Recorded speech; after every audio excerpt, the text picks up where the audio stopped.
Si on parle de Jésus, cela veut dire qu'on est dans l'atmosphère céleste. Parce que lui, il est venu du ciel. Il est venu spécialement sur la terre pour toi, pour moi, pour nous ramener à lui, pour nous guérir, pour nous délivrer et pour nous donner la vie éternelle. Amen. Et c'est la chose qu'il a fait. C'est pourquoi nous allons parler de Jésus encore aujourd'hui.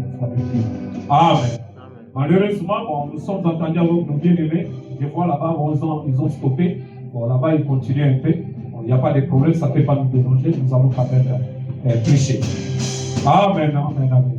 Alors, avant de commencer, j'aimerais bien que chacun de nous puisse nous mettre à sa tête, parler au Seigneur. Pourquoi tu es ici? Dis-lui. Ce que tu cherches là, Jésus est là. Comme on vient de chanter, il va nous donner la solution à tous nos problèmes. Ce n'est pas la solution que tu auras aujourd'hui, c'est la solution que tu avais déjà eue lorsque tu as cru au Seigneur Jésus-Christ. Et à la fin de compte, maintenant aujourd'hui, tu prends conscience de ça, tu vas prendre la chose que ton t'a déjà donnée. Amen. Sois béni, sois glorifié, sois loué et exalté. Je te remercie infiniment pour cette auguste assemblée-là. Nous sommes assemblés devant ta présence, autour de ta parole. Oh Dieu bien-aimé, toi qui fais grâce aux hommes, tu les as appelés, tu as fait des dons, afin que Père, qui puisse perfectionner les saints. Nous sommes là, ton peuple. Oh Dieu, nous y attendons à toi, ô Père. Mais voici devant mes bien-aimés que tu as rachetés au prix de ton sang. Laisse à ce que, Père, toute parole qui sorte dans ma bouche vienne de toi. Qu'il soit connecté à la gloire. Et que c'est toi qui parleras. Je m'écarte du chemin. Utilise ton don pour parler à ton peuple, Père. Je préparais comme un homme. Mais c'est toi qui as fait quelque chose de précieux parce qu'il savait qui viendra ici. Et tu connais les problèmes, oh Dieu. Tu es le Dieu de la délivrance. Alléluia. Tu es le Dieu qui bénit Père tendre, oh Dieu. C'est toi le Dieu qui élève. Et tu nous nourris chaque fois de la manne cachée lorsque nous nous tiendrons devant ton peuple, Père. Oh Papa, nous croyons encore aujourd'hui. Seigneur, la parole qui viendra, qui est un feu du vôtre, va dévorer nos entrailles et nous aurons des quêtes volcaniques pour manifester ta gloire dans ce monde. Tout ce qui est comme problème, trouve la solution au nom de Jésus. Lorsque la parole viendra, soit comme un médicament pour nos os, pour nos âmes, pour nos esprits, afin que nous soyons les peuples consacrés à toi entièrement pour ton œuvre que tu as appelée, afin que, Père, nous parlons tous le même langage, nous regardons dans ces mêmes directions, nous ayons une même foi et un même esprit, Père. Nous croyons que tu l'as fait, nous te le demandons au nom de Jésus, notre Seigneur Sauveur. Amen.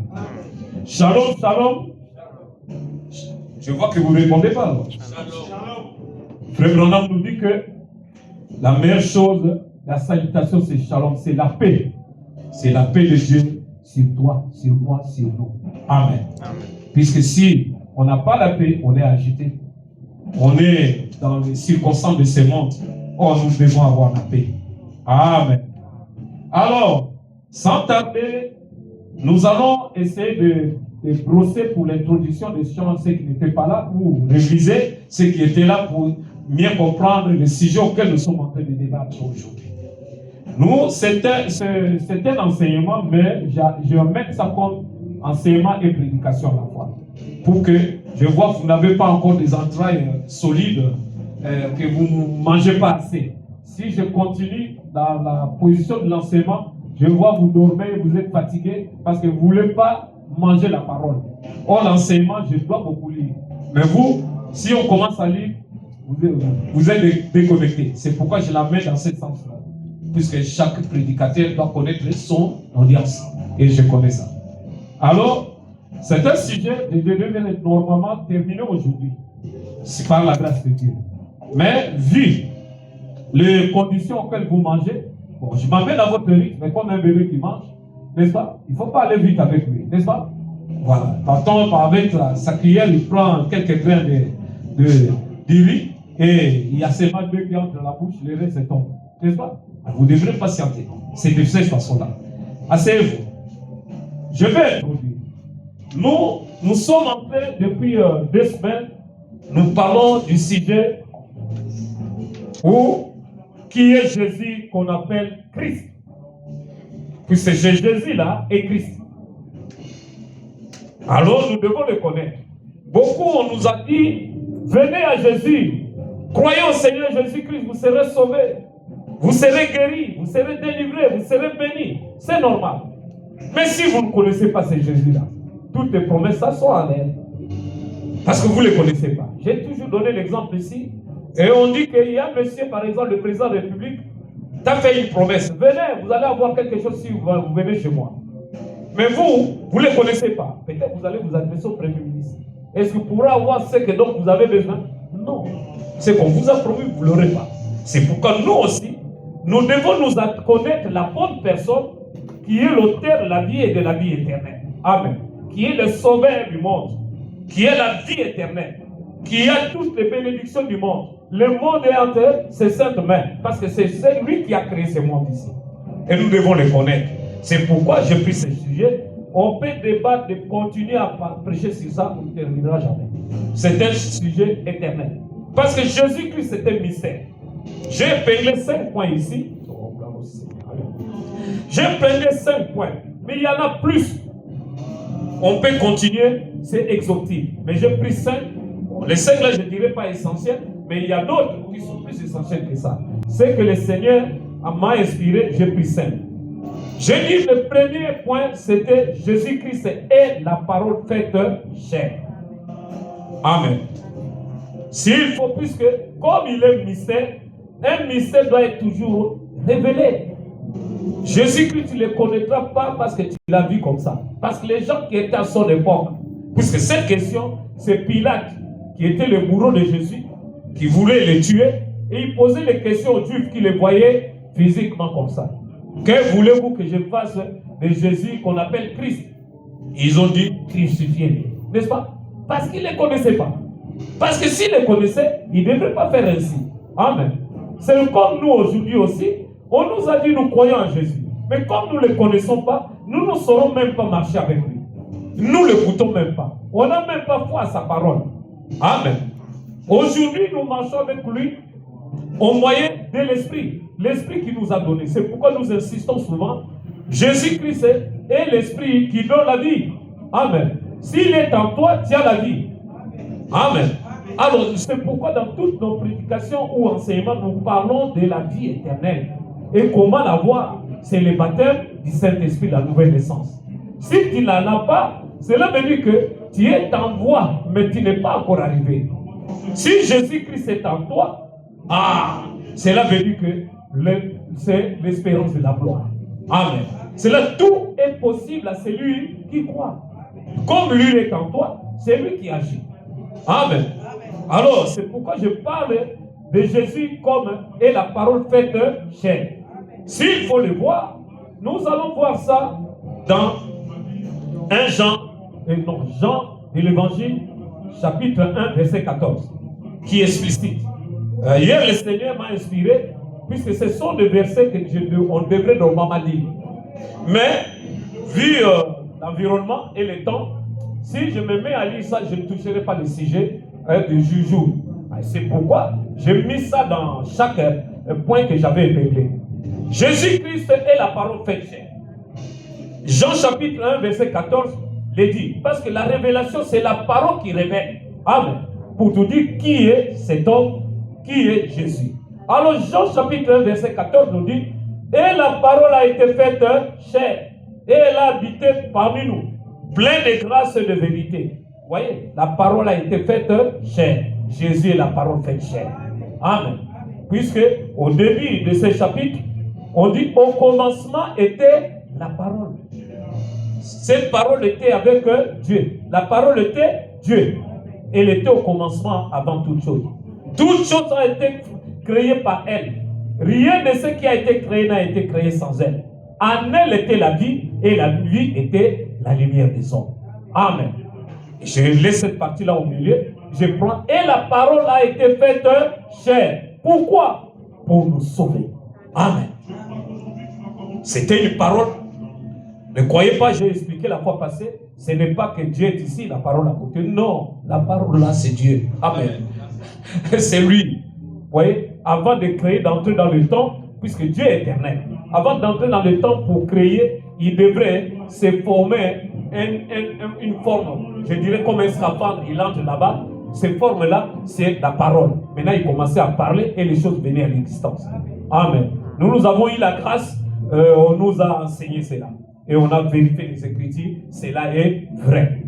Parce qu'il y a d'autres qui voient 2 dieux, d'autres voient 3 dieux, ainsi de suite. Mais nous avons un seul Dieu. Ce Dieu-là, c'est Jésus-Christ. Alléluia. Applaudissez pour le Seigneur. C'est lui qui a créé, puisque si vous lisez ces chapitres-là, c'est lui qui a créé toutes choses. Les cieux, la terre, tout ce qui se trouve, c'est Dieu. Ce Dieu-là, c'est Jésus. C'est Jésus-là, c'est la parole qui est venue nous visiter sur la terre. Il est devenu comme nous, pour un seul but, de nous sauver. Amen. Alors, nous avons un autre point. Nous avons dit que Jésus-Christ est un mystère. Tu ne le connaîtras jamais si Dieu ne te révèle pas. Or, le mystère se révèle par la parole. Et voilà ici, on dit, Jésus-Christ est un mystère. C'est dans... la mystère, c'est quoi? C'est ce qui est inaccessible dans les raisonnements humains. Amen. Tu ne peux pas comprendre le mystère. La raison humaine ne peut jamais pénétrer le mystère. Un mystère doit être révélé. C'est pourquoi Colossiens, c'est l'apôtre Paul qui dit ici, dans Colossiens 1, 26, 27, il dit, le mystère caché, 26 d'abord, Jésus-Christ est le mystère caché de tous les temps. Et dans tous les âges, mais révélé maintenant à ses saints, c'est nous. Si toi, tu n'as pas la révélation qui est Christ, qui est Jésus-Christ, tu feras semblant de croire à lui, mais tu ne crois pas. Amen. Et ce qu'il a de bénéfices pour te donner, tu n'en auras pas parce que tu crois selon, tu as une foi intellectuelle. C'est pourquoi nous faisons cette gymnastique, d'essayer d'expliciter, de démontrer qui est Jésus. Amen. Et verset 27 dit, à qui Dieu a voulu faire connaître quelle est la gloire, la glorieuse richesse de ce mystère parmi les païens, savoir Christ en vous, l'espérance de la gloire. Amen. C'est un mystère. Amen. J'insiste encore. Tu peux lire toute la Bible. Si tu n'as pas la révélation qui est Jésus, demain après demain, tu vas le relier comme l'apôtre Pierre l'avait fait. Tu vas le livrer comme l'apôtre Judas avait fait. Vous savez comment aujourd'hui on peut livrer Jésus? Mais si toi, tu mets tes intérêts plus que les intérêts de Dieu, tu l'as livré. Amen. Tu l'as relié. Alors, nous continuons encore. Il y a encore d'autres versets. De Colossiens 2 à 3. Afin qu'il ait le cœur rempli de consolation. Qui? Nous qui croyons, nous qui écoutons. Qu'il soit uni dans la charité, dans l'amour, enrichi d'une pleine intelligence pour connaître les mystères de Dieu, savoir Christ. Amen. Vous voyez, le mystère de Dieu, c'est Christ. Mystère dans lequel sont cachés tous les trésors de la sagesse et de la science. Amen. Si tu as besoin de tous les besoins qu'il y a, tu dois connaître Jésus. C'est lui qui détient toutes choses dans ses saintes mains. Je me rappelle d'un cantique de notre frère Alain Moloto. Il dit que tout ce que les hommes savent sur la terre, c'est entre les mains de Jésus. Alléluia. Applaudissez pour le Seigneur. Oui. Alors, c'est pourquoi nous avons intérêt de connaître qui est Jésus. Alléluia. Gloire au Seigneur. Alors, Jésus-Christ, nous avons dit, il est le Fils de Dieu. D'autres, ça s'arrête là-bas. C'est pas mauvais, c'est bien. Mais lui, sa révélation s'est arrêtée. Il est le Fils de Dieu parce que la Bible en parle. Mais comment nous le savons? Jésus-Christ lui-même, comme il est un mystère, il était avec ses disciples. Et les autres là, vous savez. Il a posé la question, qu'est-ce que les hommes disent de moi? Ils ont dit, oh, tu es Jérémie, tu es ceci et cela. Et vous? Ils sont restés bouche bée, sans réponse. Et nous avons dit que le Seigneur a dit, personne ne connaît le Fils si ce n'est le Père qui va le révéler. Personne ne connaît le Père non plus, ce n'est le Fils qui va révéler le Père. Alléluia. C'est un cercle vicieux. Il faut entrer dans cette révélation-là pour connaître ce qu'il voulait dire. Entrer dans l'esprit. Alors, l'apôtre Pierre a eu la révélation. Et il a dit, Simon Pierre répondit, tu es le Christ, le Fils de Dieu vivant. Le Seigneur a dit, ah, Pierre, tu es heureux. Simon, fils de Jonas. C'est même ni le sang, ni la chair, ni quoi que ce soit qui t'ont révélé cela. C'est mon Père qui est dans le ciel. Alléluia. Nous allons prier le Père qui puisse nous révéler Jésus. Si toi, tu n'as pas la révélation de Jésus, tu es mort, tu n'as pas la vie. Tu iras en enfer. C'est Jésus